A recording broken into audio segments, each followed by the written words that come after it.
శ్రీ శ్రీనివాసః పరదైవతం నః. శ్రీ శ్రీనివాసః పరమం ధనం నః. శ్రీ శ్రీనివాసః కులదైవతం నః. శ్రీ శ్రీనివాసః పరమాగతిర్నః. కర్కటే పూర్వబల్గుణ్యాం తులసీ కననోద్భవాం పాండ్యే విశ్వంబరాం గోదాం వందే శ్రీరంగనాయకీం. యో నిత్యమచ్యుతపదాంబుజయుగ్మరుక్మ వ్యామోహతస్తదితరాణి తృణాయ మేనే. అస్మద్గురోర్భగవతోస్య దయైకసింధోః రామానుజస్య చరణౌ శరణం ప్రపద్యే. కాశ్యపాన్వయసంజాతం నారాయణ పదాశ్రితం శ్రీమన్నారాయణం వందే యతీశ్వరశ్రియాజుషం. భారద్వాజకులోద్భూతం కవిరత్నవిభూషితం సంపత్కుమారసచ్చిష్యం రామానుజమహం భజే. జై శ్రీమన్నారాయణ. ప్రియ భగవద్బంధువులారా, ధనుర్మాస వ్రత మహోత్సవంలో నేడు 19వ రోజు. 19 రోజులుగా గోదాదేవి ఈ వ్రతాన్ని ఆచరిస్తూ మనందరినీ కూడా ఆచరించేలాగా ఒక చక్కనైనటువంటి ప్రణాళికను మనకు అనుగ్రహించింది. భగవంతుని పొందే మార్గం, భగవత్తత్వాన్ని తెలుసుకునే విధానం, వారిని పొందాలంటే ఏ రకమైనటువంటి విధంగా మనం అనుసరించాలి అనేటువంటి విశేషాన్ని ఒక్కొక్క పాసురంలో ఒక్కొక్క విధంగా మనకు అనుగ్రహాన్ని కలిగిస్తూ ఉన్నదన్నమాట తల్లి. నిన్నటి రోజున భగవత్ ప్రాప్తికి, భగవత్ కటాక్ష ప్రసరణకి ప్రధానమైనటువంటి పురుషకార స్వరూపురాలు అమ్మవారు కాబట్టి నీలాదేవి యొక్క అనుగ్రహం మన మీద పడాలి, ఆమె ద్వారానే కృష్ణ పరమాత్మ సులభుడవుతాడు అనేటువంటి నేపథ్యంలో నిన్న అమ్మవారి యొక్క అనుగ్రహం కొరకు పురుషకార స్వరూపురాలుగా ప్రార్థన చేయటం జరిగిందనమాట. ఆమెను మేలుకొల్పారన్నమాట. నీలాదేవిని మేలుకొల్పడం జరిగిందనమాట. సహజంగా లక్ష్మి పురుషకార స్వరూపురాలు, మనకి మధ్యవర్తిత్వాన్ని ఉండి స్వామికి అనుగుణంగా దగ్గరకు చేర్చేటువంటి ఆమె. అయితే ఫలాన్నిచ్చేటువంటి వాడు మనకి ప్రధానంగా ఉపాస్య దైవమైనటువంటి వాడు స్వామి కాబట్టి మనం ఆయన్ని పొందాలి అనంటే అమ్మవారి ద్వారానే పొందాలి. కాబట్టి ఫలాన్నిచ్చేవాడు ఆయన, ఇప్పించేది ఈమె. కాబట్టి మనమేం చేయాలండి, మనం అలా ఆ రకమైనటువంటి క్రమంలో ఆశ్రయించి ఫలాన్ని పొందేటప్పుడు ఇరువురిని కలిసి మనం ప్రార్థించటము అనేటువంటిది ఒక సంప్రదాయం. అంటే ఉత్తి నారాయణుడు కానీ ఒత్తి అమ్మవారిని కానీ మనం ప్రార్థన చేస్తే ఫలం సఫలీకృతం కాదు. రావణాసురుడికి పట్టిన గతి, శూర్పణకు పట్టినటువంటి గతి మనకు పడుతుంది. అలా కాకుండా లక్ష్మణస్వామిలాగా అహం సర్వం కరిష్యామి అన్నట్టుగా నేనే మీకు తగినటువంటి సేవలు చేస్తాను అనినట్లుగా అరణ్యవాసంలో ఈయనగారు కూడా వెళ్ళి భవాంస్తు సహ వైదేహ్యా గిరిశానుసురంస్యతే అహం సర్వం కరిష్యామి అని చెప్పి మీ ఇద్దరికీ కూడా నేను సేవలు చేస్తాను. ఎప్పుడు చేస్తావయ్యా? మీరు మేలుకునేటప్పుడు చేస్తాను, లేచినప్పుడు కూడా సేవ చేస్తాను అని లక్ష్మణస్వామిలాగా మనం మన సేవలన్నీ కూడాను ఇరువురికి సంబంధించేవిలాగా ఉండాలి. అప్పుడే పరిపూర్ణమైనటువంటి ఫలం అనేటువంటిది మనకు లభిస్తుంది. ఈ అంశాన్ని పురస్కరించుకునే ఇవాళ గోపికలు అమ్మవారిని ఇటు స్వామివారిని ఇద్దరినీ కూడా మేల్కొల్పేటువంటి ప్రయత్నాన్ని వీరు చేస్తున్నారన్నమాట. ఈ పాసురం ఒక చమత్కారంగా ఉంటుందన్నమాట.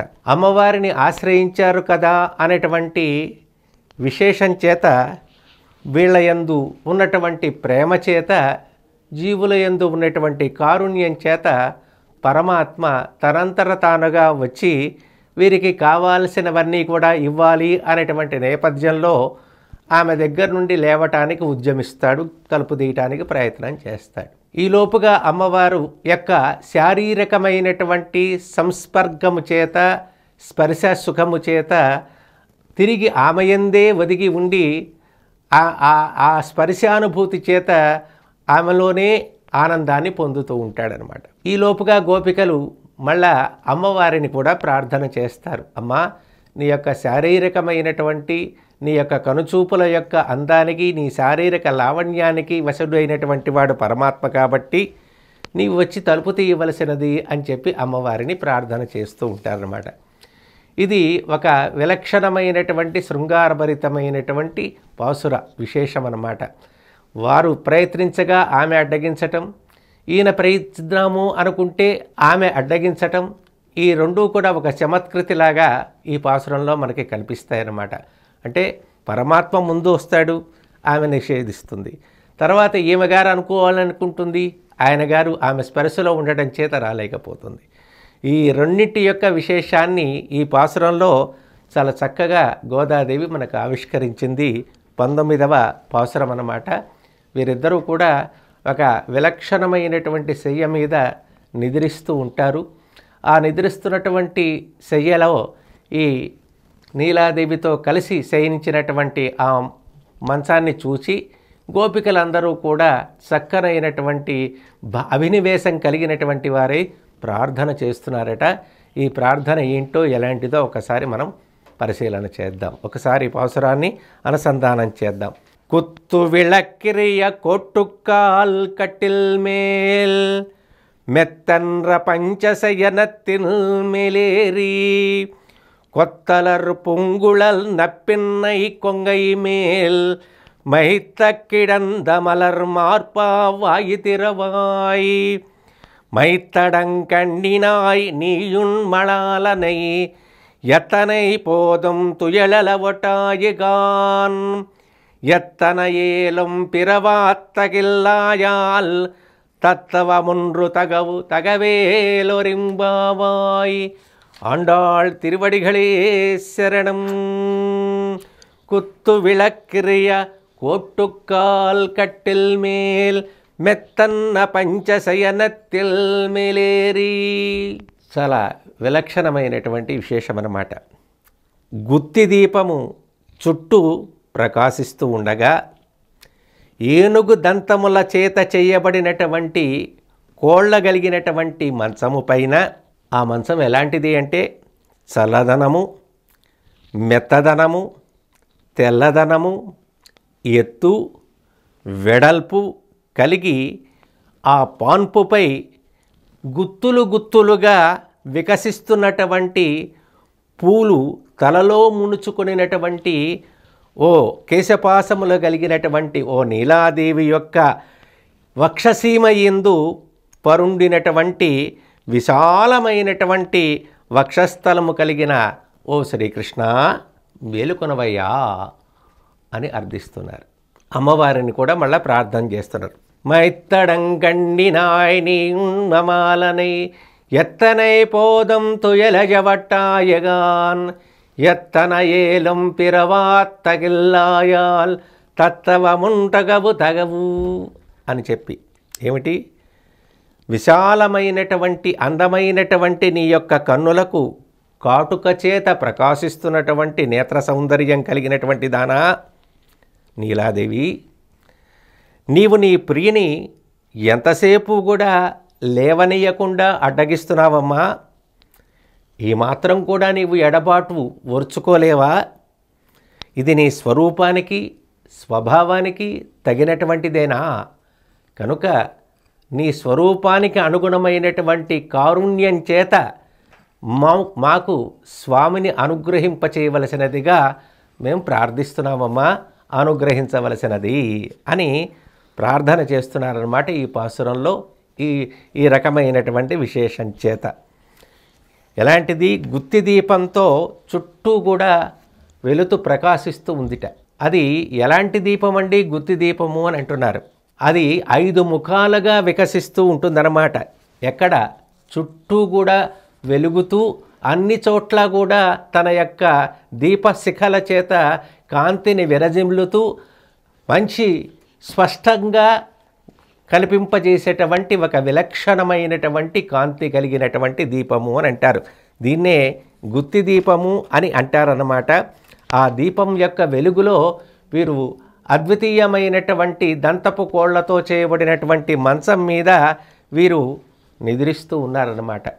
ఏమిటా దీపం అండి అంటే, దీపము అంటే మంగళకరమైనటువంటిది, స్పష్టంగా చీకటిలో ఉన్నటువంటి దాన్ని స్పష్టంగా వెలుగును కటాక్షింపజేసేటువంటిది అని అర్థం అన్నమాట. ఎవరి దీపం? గోపవంశ సముద్భూత మంగళ దీపమే కృష్ణ పరమాత్మ. ఆ దీపాన్ని మనలాంటి వారందరికీ కూడా ప్రకాశింపచేయటానికి సమర్థురాలైనటువంటి వారు ఎవరయ్యా? ఇగో నీలాదేవి. నీలాదేవి అనేటువంటి మంగళ దీపం, గోపవంశ సముద్భూతమైనటువంటి మంగళ దీపాన్ని మనకి స్పష్టమైనటువంటి కాంతితో చూపించటానికి వీలుగా ఉండేటువంటి దీపపు వెలుగులో వీరు నిద్రిస్తూ ఉన్నారు. ఏమిటా దీపం? శ్రీమన్నారాయణుడి యొక్క తత్వాన్ని వెలిగించేటువంటి దీపమే జ్ఞానదీపము అని అంటారు. ఇది 5 రకాలుగా ప్రకాశింపచేస్తూ ఉంటుంది. మన ఇళ్లలో దీపారాధన చేస్తూ ఉంటాం. 2 ఒత్తులేసి ఒక దీపారాధన పెడుతుంటాం. అలా కాకుండా గుత్తి దీపము అని చెప్పి పెడతాం. 5 ముఖాలతో కూడినటువంటి దీపాన్ని. అసలు పరమాత్మ దగ్గర దీపాన్ని ఎందుకు వెలిగిస్తామండి అని అంటే, పగటిపూట కూడా దీపం వెలిగిస్తాం, రాత్రిపూట కూడా దీపాన్ని వెలిగిస్తూ ఉంటాం. ఎందుకు స్వామి ముందు దీపారాధన చేయటము అని చెప్పి. పరమాత్మ జ్ఞానస్వరూపుడైనటువంటి వాడు. జ్ఞానస్వరూపుడైనటువంటి వాడిని ఈ అప్రాకృతమైనటువంటి నేత్రములతో స్వామిని దర్శించాలి అంటే స్వామి యొక్క వైభవం మనకి స్ఫుటంగా గోచరించదు, మనకు తెలియదు. ఓ బొమ్మలాగా కనిపిస్తుంది, ఓ అందమైనటువంటి ఆకృతిలాగా మనకు కనిపిస్తుందే తప్ప పరమాత్మ యొక్క తత్వాన్ని మనకి భాషింపచేయదు. తిరుమలలో స్వామి యొక్క దివ్యమంగళ విగ్రహాన్ని దర్శించేటప్పుడు మనం విగ్రహంగా భావిస్తామా, దైవంగా భావిస్తామా అని అంటే, దైవంగా భావిస్తే అతడు రక్షకుడు అనేటువంటి భావన, మనము రక్షింపబడేటువంటి వారము అనేటువంటి భావన కలుగుతుంది. ఇది ఏ ఆలయంలోనైనా సరే, తిరుమలలోనే కాదు, ఎక్కడైనా సరే, మన ఇంట్లో ఉన్నటువంటి మనం పెట్టుకున్నటువంటి చిన్న విగ్రహమైనా పటమైనా ఏదైనా సరే, ముందు దీపారాధన చేయటంలో ఉన్నటువంటి విశేషం పరమాత్మ జ్ఞానస్వరూపుడు అవటం చేత ఆ జ్ఞానం 5 రకాలైనటువంటి శాస్త్రజనితమైనటువంటి జ్ఞానంతో ప్రకాశిస్తుందన్నమాట. అది శృతి, స్మృతి, ఇతిహాసం, పురాణం, ఆగమం. 5 రకాలైనటువంటి శాస్త్రజనితమైనటువంటి జ్ఞానం చేత వెలుగొందుతుంది. కాబట్టే పరమాత్మ ముందు వెలిగించేటువంటి దీపమే శాస్త్రజనితమైనటువంటి జ్ఞానము. ఆ జ్ఞానంతో పరమాత్మ యొక్క దర్శనాన్ని మనమంతా కూడా సేవించుకుంటానికి వీలవుతుంది. అందుకనే దీపారాధనలో ఉన్నటువంటి విశేషం అదే గుత్తి దీపంగా భావించేటువంటి విశేషం అన్నమాట. వీళ్ళు ఏ మంచం మీద పడుకున్నారు? ఏనుగు దంతాలతో చేయబడినటువంటి ఒక అద్భుతమైనటువంటి దంతంతో. అంత క్రితం కృష్ణ పరమాత్మ కువలయాపీడము అనేటువంటి ఒకనొక ఏనుగుని సంహరించాడు. ఆ కువలయాపీడము అనంటే ఏంటి? ఈ లోకానికంతటికీ కూడా నిర్మూలించటానికి సాధనమైనటువంటి అహంకారము అనేటువంటిది. ఈ లోకానికంతటికి కూడా పట్టినటువంటి పెద్ద పీడ ఏమిటంటే అహంకారము. దానికి కొంచెం మెరుగు పెట్టేది మమకారం. ఈ రెండింటి వలన మనం స్వామికి విరోధులవుతూ ఉంటాం. కాబట్టి అహంకారము అనేటువంటి దాన్ని తొలగిస్తేనే పరమాత్మ యొక్క తత్వం మనకు భాషించదు. కనుక ఆ కువలయాపీడము అనేటువంటి ఏనుగు యొక్క దాన్ని సంహరించి ఆ దంతాలు తెచ్చి ఒక మంచం తయారు చేసేట ఈయన. ఆ మంచానికి ఎన్ని ఉంటాయండి? కోళ్ళు 4 కోళ్ళు ఉంటాయన్నమాట. ఈ 4 కోళ్ళ మీద ఒక అద్భుతమైనటువంటి పర్యంకాన్ని తయారు చేశారనమాట. ఆ తయారు చేసినటువంటి ఆ 4 కోళ్ళకి కూడా 4 రకాలైనటువంటి విశేషాలు ఉంటాయన్నమాట.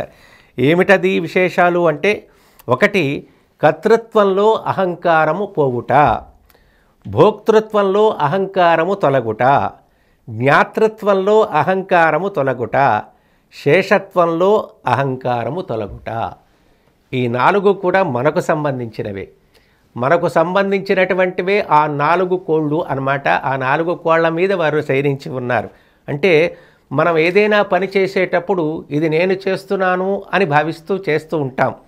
అలా కాకుండా పరమాత్మయే చేయించుకుంటున్నాడు అనేటువంటి భావనతో చేయటం అనేటువంటిది పరమాత్మ యొక్క ముఖ వికాసము కొరకే తాను చేస్తున్నాను అనేటువంటి భావనతో గనక ఉంటే అది పరమాత్మ యొక్క ముఖ వికాసానికి ఆనందం కలుగుతుందన్నమాట. అది అలా చేయాలి.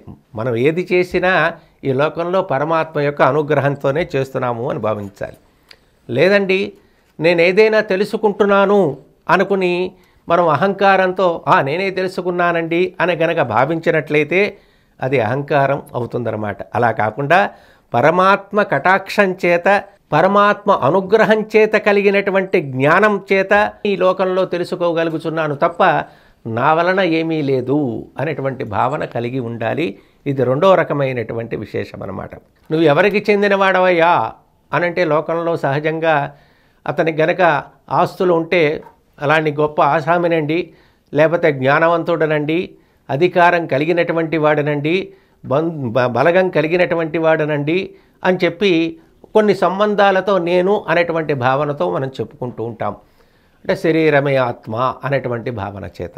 అలా కాకుండా నేను భగవానునికే చెందినవాడను అంతే తప్ప భగవానుడు తన సొత్తైనటువంటి తన చేత తన అతిశయము మేరకు నా చేత సర్వ వ్యాపారములు ఆయన గారు స్వీకరిస్తున్నాడే తప్ప నేనంతట నేనుగా చేసేది ఏమీ లేదు, నేను ఆయనకి శేషభూతుడను అని ఈ రకమైనటువంటి భావన కలిగి ఉండాలన్నమాట.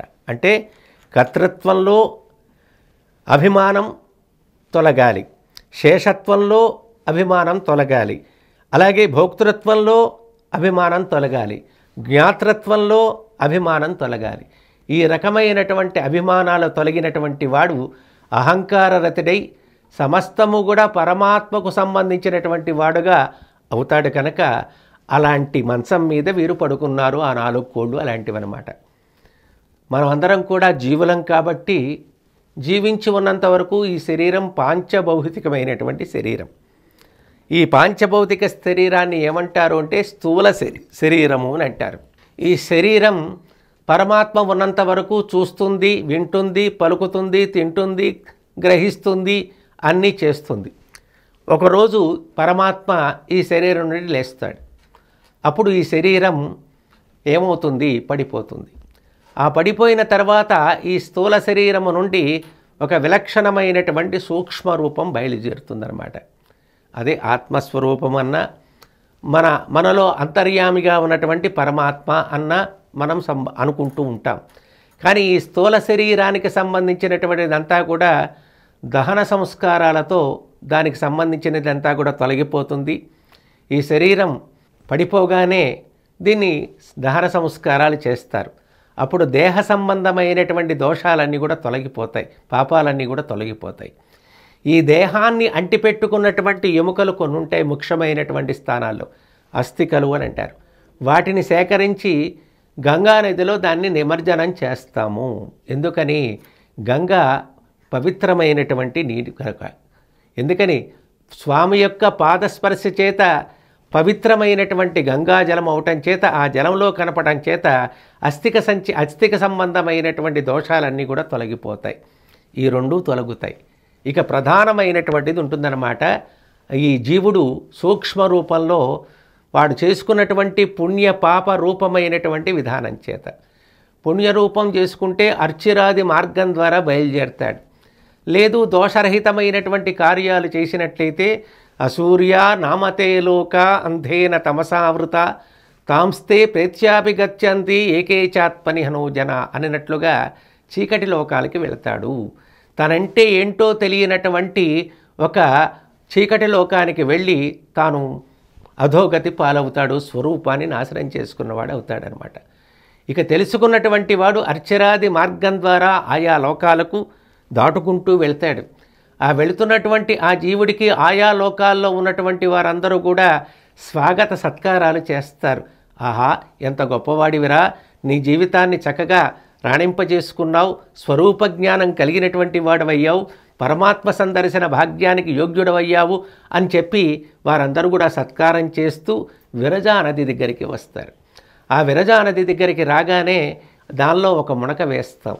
ఆ మునక వేయగానే ఈ సూక్ష్మ శరీరానికి ఉండేటువంటి మాలిన్యమంతా కూడా తొలగిపోయి ఒక అద్వితీయమైనటువంటి దేహం కలుగుతుంది. అది ఒక అప్రాకృతమైనటువంటి దేహ సౌందర్యం మనకు కలుగుతుందన్నమాట. అక్కడ 500 మంది అప్సరసల చేత బ్రహ్మాలంకారం చేస్తారు. ఒక విలక్షణమైనటువంటి అలంకారం చేస్తారు. ఆ అలంకారం చేసిన తర్వాత అతివాహకులు అనేటువంటి వారు వచ్చి ఆ జీవుణ్ణి ఒక వాహనం మీద కూర్చుండబెట్టి 1000 బంగారు స్తంభాల చేత విరాజమానమైనటువంటి తిరుమామణి మంటపము అని అంటారు. ఆ తిరుమామణి మంటపానికి తీసుకువెళ్తారు. అక్కడ చాలా బంగారుమయమైనటువంటి కాంతులతో విరాజమానం ఉంటుంది. అక్కడ ఎవరుంటారండి? నిత్యముక్తులతో అది కిటకిటలాడుతూ ఉంటుందన్నమాట. అక్కడ అష్టదళ పీఠం మీద పరమాత్మ అమ్మవారు ఒక కాలు పక్కకు వేసి పాదపీఠం మీద ఉంచి ఒక చెయ్యి అందిస్తాడనమాట జీవుడికి. ఆ జీవుని తీసుకొని తొడ మీద కూర్చోబెట్టి కోస్మి అని అడుగుతారు. అహం బ్రహ్మాస్మి అని అంటాడు. నేను ఆచార్య కటాక్షం చేత విహితమైనటువంటి కర్మజ్ఞానముల చేత శరీర సంబంధం తెలుసుకొని ఆత్మస్వరూపం తెలుసుకొని పరమాత్మయే ప్రమాణంగా భావించి నీ సన్నిధికి చేరానయ్యా అని స్వామి దగ్గరికి అనగానే ఆయన తన అంతరంగ సేవలలో ఆ జీవుణ్ణి నియోగించుకుంటాడు. ఇది పరమపదంలో ముక్తాత్ముడైనటువంటి వాడు పొందేటువంటి ఓ విలక్షణమైనటువంటి యోగ్యత. అది అందరూ కోరుకుంటారు. దీన్నే జన్మరాహిత్యము అంటారు, పుణ్యము అంటారు, పరమపదము అని అంటారు. ఇవన్నీ కూడా ఆచార్య తిరువడి అని అంటారు. సంప్రదాయంలో ఇలాంటి స్థానానికి వారు పొందుతారు. ఈ మంచం అలాంటి మంచము అని అంటారనమాట. అలాంటి దానిని శాస్త్రముల చేత ప్రతిపాదింపబడేటువంటి విశేషాలు 4 ఉన్నాయన్నమాట. ఏవేంటి? దేహాలు 4 అండి. దేవ మనుష్య తిర్యక్ స్థావరములు అని, వర్ణములు 4, బ్రాహ్మణ క్షత్రియ వైశ్య శూద్రులు అని చెప్పి, భగవద్ భజనశీరులు 4, ఆర్తుడు జిజ్ఞాసువు అర్థార్థి జ్ఞానులు అని, పురుషార్థాలు 4, ధర్మ అర్థ కామ మోక్షములు మోక్షాలు 4 అండి. సారూప్య సాలోక్య సామీప్య సాయుధ్యములు అని, మోక్ష సాధనాలు 4, కర్మజ్ఞాన భక్తి ప్రపత్తులు అని చెప్పి, మరణాంతరమైనటువంటి గతులు యామ్యగతి గర్భగతి ధూమాదిగతి యుగాలు 4, కృతయుగం త్రేతాయుగం ద్వాపరయుగం కలియుగం, భగవత్ క్రియలు 4, సృష్టి స్థితి సంహారము మోక్షప్రదత్వము.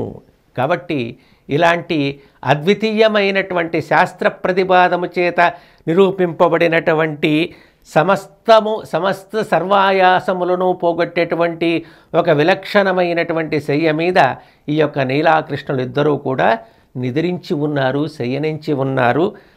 అది బ్రహ్మానందానికి కారణమైనటువంటి బ్రహ్మానుభవానికి కలగటానికి కారణమైనటువంటి ఒక విలక్షణమైనటువంటి స్థితి అన్నమాట. అది మెత్తన్న పంచశయనతిల్మిలేరి.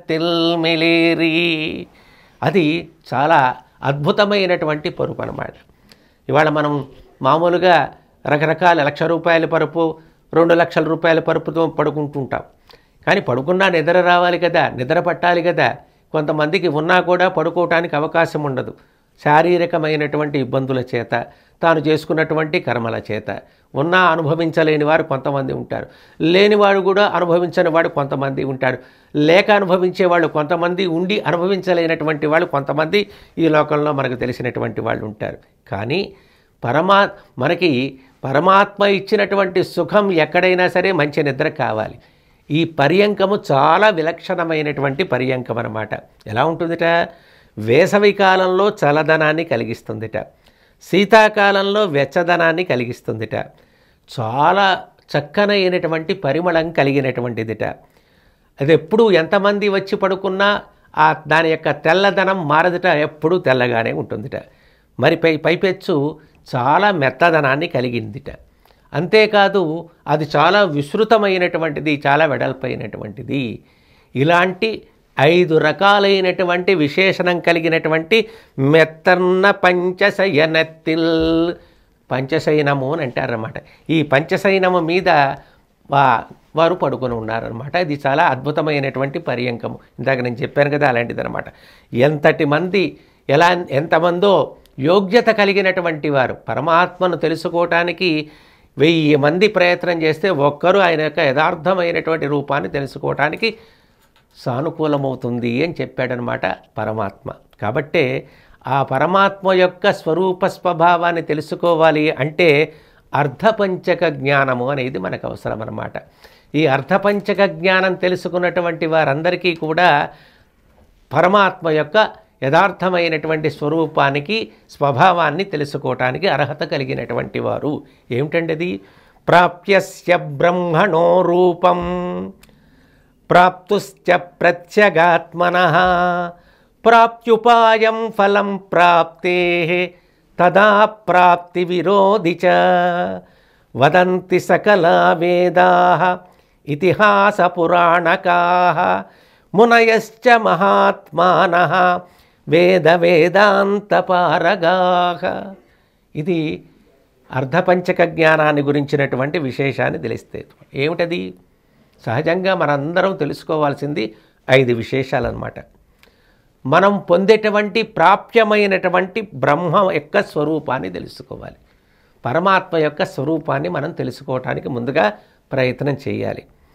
బ్రహ్మప్రాప్తికి అర్హుడైనటువంటి జీవుని యొక్క స్వరూపాన్ని తెలుసుకోవాలి. దానికి ప్రధానమైనటువంటి అర్హత ఎవరికి ఉన్నది? జీవుడికే ఉన్నది. ఎందుకున్నది? మానుష్యం పుణ్య సంచయాత్ అవ్వటం చేత ఎన్నో జన్మల యొక్క అదృష్టవశం చేత ఈ మానవ జన్మ కలిగింది. చూడటం, వినటం, పలకటం, గ్రహించటం, తరించటం, బాగుపడటం, బాగుపడకపోవటం ఇవన్నీ కూడా మనకే సంబంధించింది. కాబట్టి దీనికి అర్హత ఎవరికి ఉన్నదయ్యా అంటే జీవుని యొక్క స్వరూపం. జీవుడు ఏం తెలుసుకోవాలండి? ఈ దేహస్వరూపం తెలుసుకోవాలి, పరస్వరూపాన్ని తెలుసుకోవాలి, పరమాత్మ స్వరూపాన్ని తెలుసుకోవాలి. అంటే దేహం యొక్క విశేషాలు తెలుసుకోవాలి. అలాగే జీవుడు పొందేటువంటి మార్గాన్ని తెలుసుకోవాలి. దానికి అర్హమైనటువంటి బ్రహ్మ యొక్క స్వరూపాన్ని కూడా తెలుసుకోవాలన్నమాట. అలాంటి బ్రహ్మను పొందటానికి ఉపాయం ఏంటో కూడా మనం ఆలోచించాలి. బ్రహ్మప్రాప్తి చేత కలిగేటువంటి ఫలం ఏంటో మనం తెలుసుకోవాలి. బ్రహ్మప్రాప్తికి ప్రతిబంధకమైనటువంటి అంశాలు ఏమున్నాయి ఈ లోకంలో దాని గురించి తెలుసుకోవాలన్నమాట. ప్రతి జీవుడు కూడా ఈ 5 రకాలైనటువంటి విశేషాలను తెలుసుకున్నట్టయితే దానికి ప్రతిబంధకమైనటువంటి దాన్ని మనం విడుదల తెచ్చుకున్నట్టయితే మనకు ఒక యోగ్యత అనేది కలుగుతుందన్నమాట. రామాయణాన్ని మనం వింటున్నాం. రామాయణంలో రామచంద్రుని పొంది రామచంద్రుని ద్వారా ఉన్నతమైనటువంటి యోగ్యత కలిగినటువంటి వారు ఎందరెందరో ఉన్నారన్నమాట. కాబట్టి పరమాత్మను పొందటానికి అవరోధాలు ఏమిటి? మనలో ఉన్నటువంటి అహంకారం, మమకారాలు. పరమాత్మను పొందటానికి సంబంధించినటువంటి ఫలప్రాప్తి ఏమిటి? పరమపదంలో పరమాత్మ పద సన్నిధిలో నిత్య కైంకర్య ప్రాప్తి. కాబట్టి పరమాత్మ అంటే పరమపదంలో ఉండేటువంటి వాడు, మనకు రక్షకుడైనటువంటి వాడు. ఆయనకి మనకి ఏం సంబంధం ఉన్నదండి? నవవిధమైనటువంటి సంబంధం ఉన్నది అని తెలియజేసుకోవాలి. ఈ రకమైనటువంటి నవవిధ సంబంధం తెలుసుకొని, ఆత్మస్వరూపం తెలుసుకొని, దేహస్వరూపం తెలుసుకొని, పరమాత్మను పొందే దానికి అవరోధాలైనటువంటి వాడిని తొలగించుకొని పరమాత్మను పొందటం ద్వారా శాశ్వతమైనటువంటి యోగ్యత ఏమిటో దాన్ని ఫలాన్ని మనం పొందగలిగితే అప్పుడు ఈ అర్ధపంచక జ్ఞానం ద్వారా ఆ అద్వితీయమైనటువంటి పర్యంకం మీద స్వామి సన్నిధికి చేరి ఆ సుఖానుభూతిని పొందేటువంటి యోగ్యత మనందరికీ కూడా కలుగుతుందన్నమాట. ఇది మనం కోరేటువంటి ప్రధానమైనటువంటి విశేషం అన్నమాట. అలాంటి విలక్షణమైనటువంటి శయ్య, ఆ శయ్య మీద లీలాకృష్ణులు ఇద్దరూ కూడా శయనించి ఉన్నారన్నమాట. కొత్తలర్ పొంగులర్ నప్పిన్నై కొంగై మేల్ మైత్తక్కిడంద మలర్ మాత్పావాయి తెరవాయి.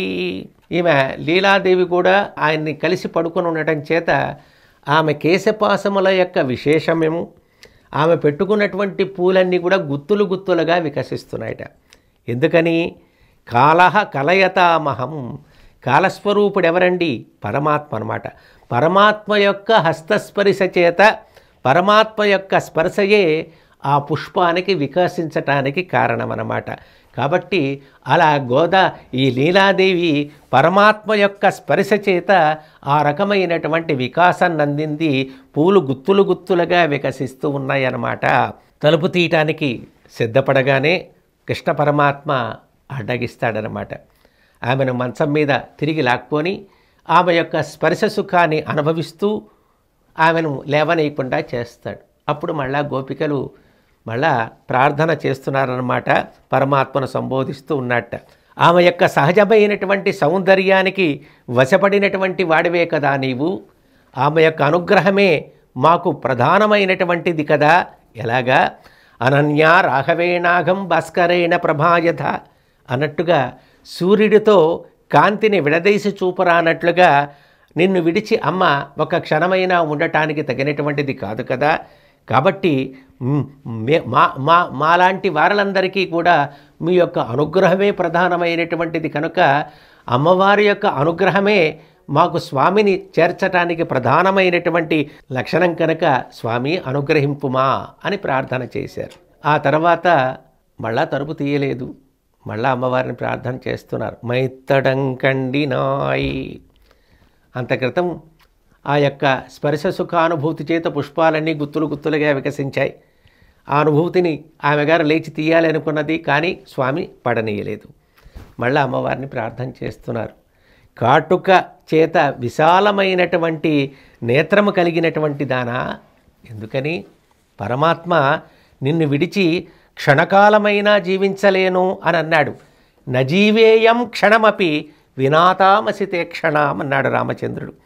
లోకమంతా ఉండటానికి కారణం నీ యొక్క కటాక్షమే కదా.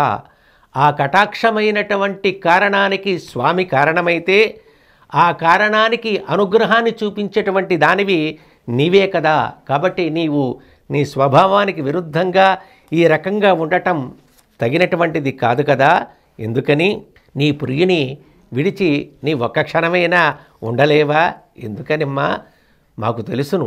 తుల్యశీల వయోవృత్తాం తుల్యాభి జనలక్షణాం రాఘవోర్హతి వైదేహి తం చేయం అసితే క్షణ అన్నాడు. శీలం చేత, నడవడి చేత, వయస్సు చేత, వృత్తాభిజనము చేత మీకు తగినటువంటిది వైదేహి అని మా ఆచార్య రూపంలో ఉన్నటువంటి హనుమంతుడు సంభావించాడు మీ యొక్క రూపాన్ని చూచి.